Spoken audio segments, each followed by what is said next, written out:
Hey guys, I wanted to talk about identity.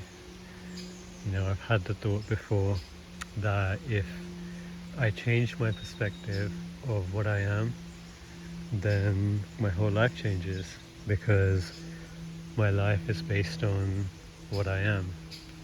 And this what if this I changes, then everything that is based around this I changes as well. And I've always wanted to find out how things work, and one of the biggest mysteries is life itself. And what I found is that what this I is basically everything to me.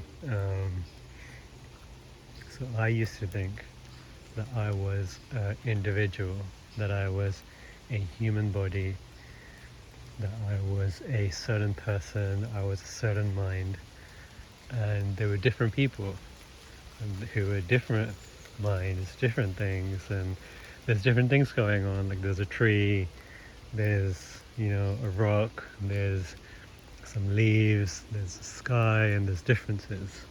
And sure, like there are differences, but everything is still made up of the same thing. Everything is made up of atoms. If atoms are just just some vibrations at their core, everything is just made up of vibration. Everything is just made up of the same material. And everything exists here. Everything is life. And there is just one life. There's not It's not that the tree has a different life. It's not that I have a different life. Like we both exist, apparently both. We both exist right now over here. We're sharing the same fact of existence. So there's only one life, and everything that exists is alive because it exists. It's here, it has some life. And there is nothing that is dead. Like if we say dead leaves, dead doesn't exist, because if dead means it no longer exists, then I shouldn't even be able to see it. It should not even be perceivable, but it's here. So there is something that exists. So there is life. Like everything is alive. There is life everywhere. Everything is existing right now. That's what I found in my experience. And it's funny because all of what I'm saying is an idea. And ideas are imaginary concepts. So everything I'm saying is just imagination. Everything I'm saying is just imaginary. So then what is real? Real is when I stop imagining, and then whatever's left over is real. And these ideas that I'm talking about, I'm using these ideas for myself as a pointer that, hey, this is imagination. Even this idea is an imagination. And without this imagination, what's left is something that's real. And I found that to be valuable because what's real feels great. What's real feels like joy, feels like love, feels like a live peace. It feels like a warmth, feels like a light. And it feels like the center of it is somewhere in the heart region. And it feels great. And it feels like life itself. Like life itself is real. And imaginations don't have as much life and joy, and they feel like different emotions, and they don't feel as flowing, they don't feel as great. So yeah, that's what I wanted to talk about. And for example, there are these trees I'm seeing in front of me, and from the old perspective I would have said that, okay, these trees are something different. But now I can say that I'm actually talking to myself.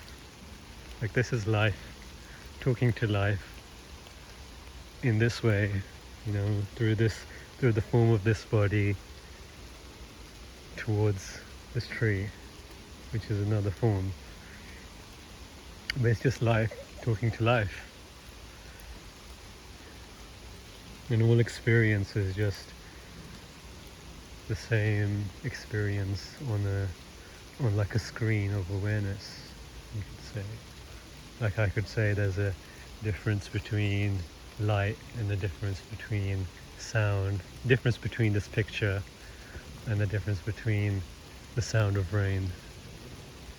But it's all just the same experience being experienced in the field of experience. And I could say that, okay, this is one tree, and then besides this tree is something else. But it's all just a bunch of colors on a screen. It's just all different pixels of the same painting. It's just one painting, one experience.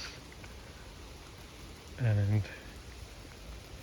throughout most of my life, and most people I've spoken with and interacted with, and family and friends, most people seem to be of the view that there is separation, and living their whole lives believing it, reinforcing this imaginary belief by talking to people and other people validating the imaginary belief.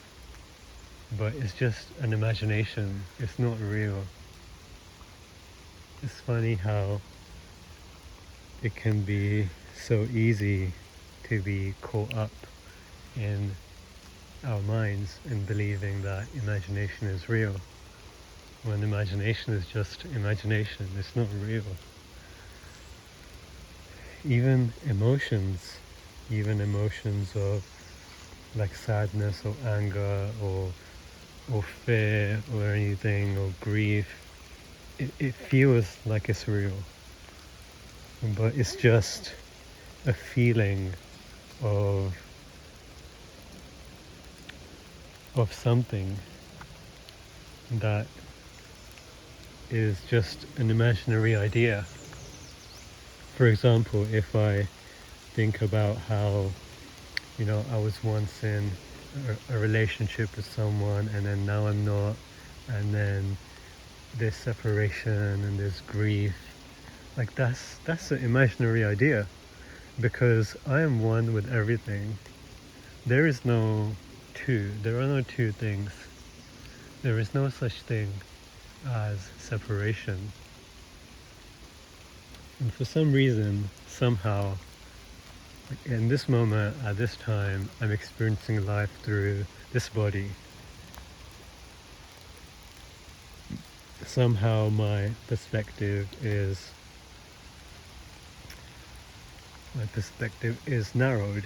It's like a microscope. It's like I'm looking through a microscope and I'm not seeing the entire picture, because I'm only seeing the world in this location, in this forest, and I'm only having an experience through this perspective, this body at this time. But if I'm everything, then how comes I'm not experiencing life through everything? And I would say that I am experiencing life through everything, but it just so happens that somehow I'm only experiencing life through this thing in this moment. It's funny. And then I think that's what contributes to the illusion that there is someone else. that there is something else, that there is such a thing as separation, that there is such a thing as different things. And then even me experiencing life right now through this perspective, it doesn't completely make sense because there's still some overlap. Like I can talk with someone and I get their thoughts and they get my thoughts, and there's overlap, or we can have the same thought at the same time and there's an overlap there. Okay, it's raining quite a bit, so I'm just gonna check my map to see where I am. One sec. Okay, I'm back. So yeah, much of what I said is pretty much all of what I said is an imaginary idea, imaginary concepts. But what's really valuable to me is what is real, and what this realness feels like.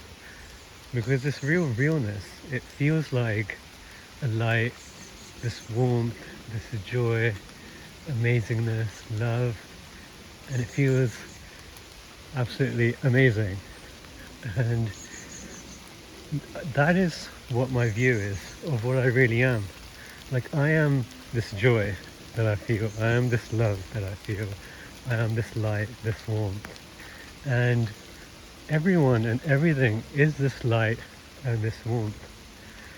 Like I am consciousness. I am the one who is experiencing this whole experience. And I am like a light that shines this whole experience. It's like I am a torch and I am lighting up this whole experience and witnessing it and experiencing it. So there's a kind of invisibility to me because how does the sun see itself? The sun is a source of light, and if you're this perspective of the sun, then you're shining out your light and you're seeing your light be reflected back to you, like from the earth, from the moon, from whatever you shine your light on. So I am this invisible source of light, and the whole world, this whole experience is a reflection of my light coming back to me. And then there's a question of, okay, then what is this whole world made out of that is reflecting its light, my light, back to me? And this whole world is actually just made out of light as well. It's just made out of the source. The source is just light. And it's as if like all this material energy is like energy falling back on itself, like to create something more dense, to create atoms. So for example, like a photon is a particle of light, and if a photon was to fold back on itself and become denser and heavier, then it would, I don't think this is scientifically proven, but from my perspective it would become like an atom, it would become a gas, and if gas became more dense, then it would become liquid and solid and all the atoms that make up everything here. And I would say my feeling, my gut feeling is, my intuition is that everything is made up of light, everything is made up of myself.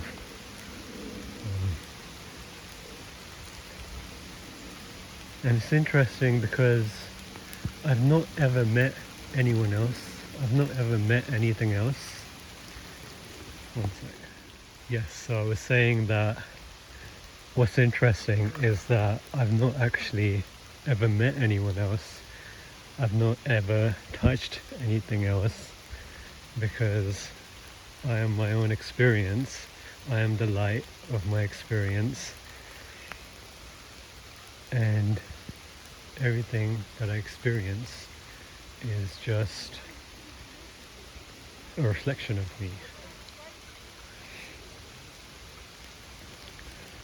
Like if I see a person, then this person is some light coming into this eye, into this body, registering in the occipital cortex in the back of the brain.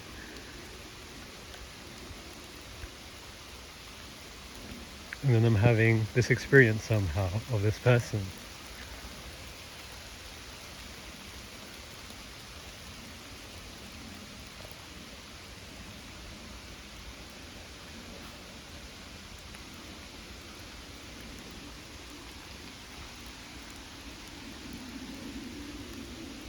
And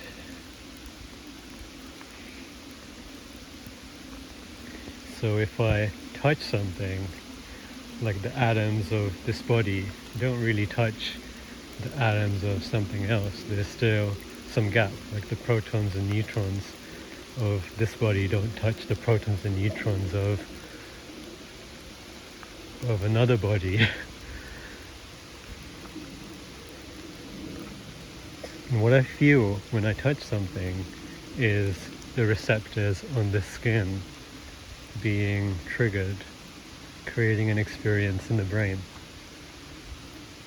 And what I hear when I hear someone is just sound waves traveling through the air, reaching the ear, reaching the brain, creating this experience. So I've never actually really met anyone else, because if I was to meet someone else, then I would have to go somewhere that is not me. Like I would have to go to someone else. But if I go to someone else, if I try to go to someone else, I'm still there. I'm still there as the experiencer of this whole thing. And other people are the experiencer of their experience, and I'm the experiencer of this experience. If I was to meet someone else, I would have to experience what they are experiencing. So in a way, because everyone is one, because there is only one self, then I could say that I have met other people, and those other people are just the one self.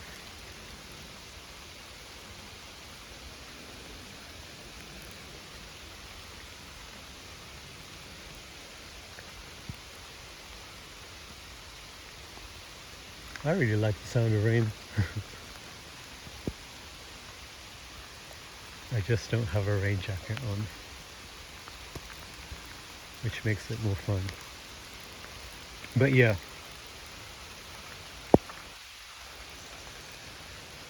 it's funny.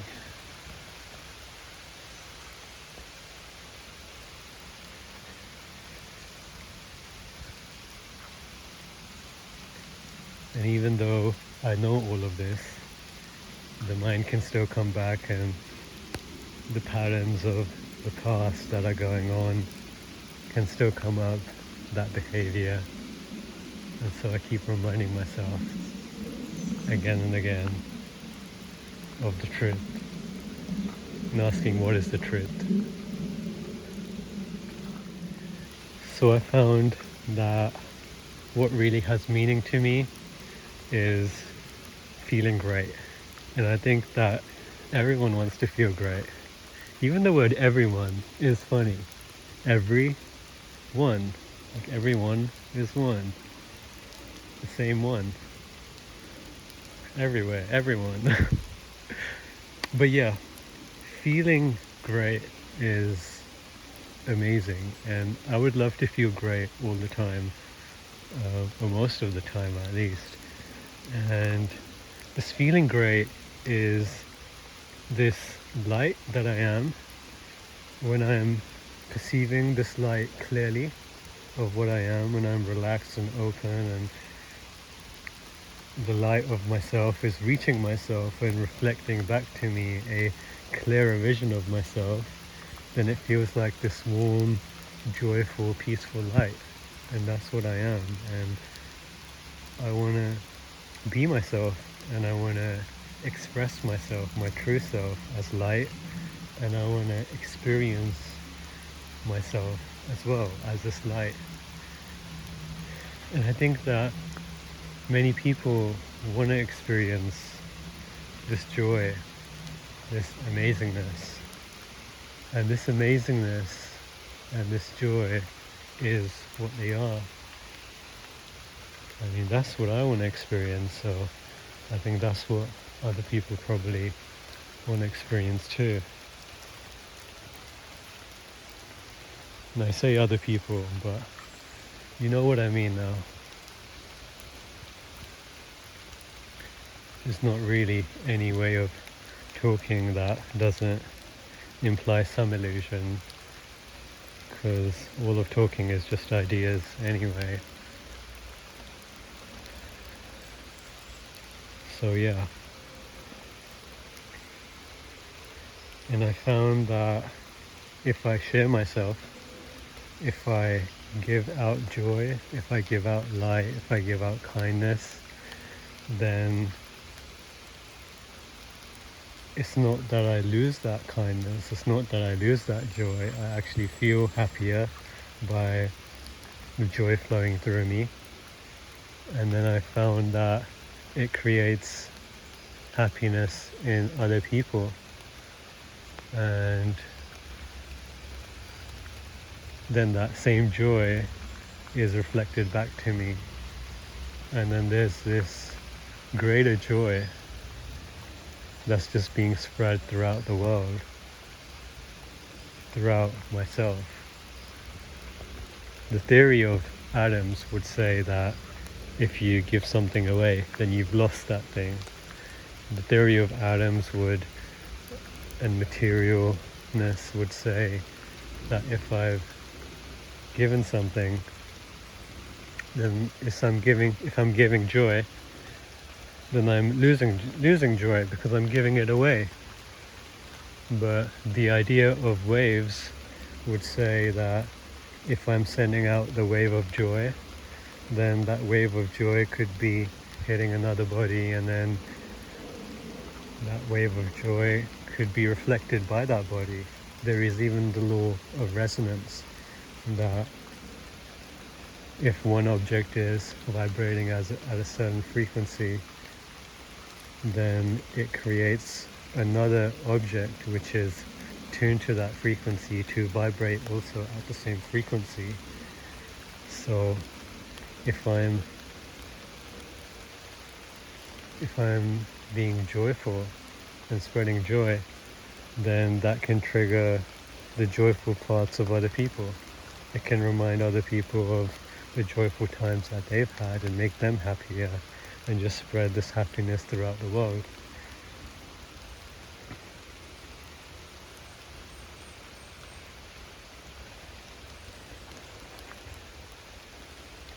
It's funny how people say that we're different, but if there's someone else in front of me, then I would be experiencing their mind as well. I would be experiencing their thoughts, their feelings, and they would be experiencing my thoughts and my feelings. There would be an overlap of two minds, and there would be some kind of shared experience there.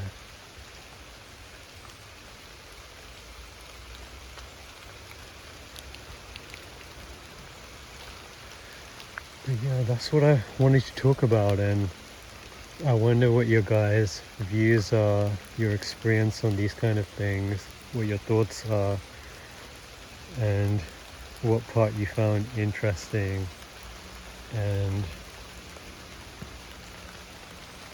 anything that you would like me to talk more about and explore more. Looking forward to reading your comments. See ya!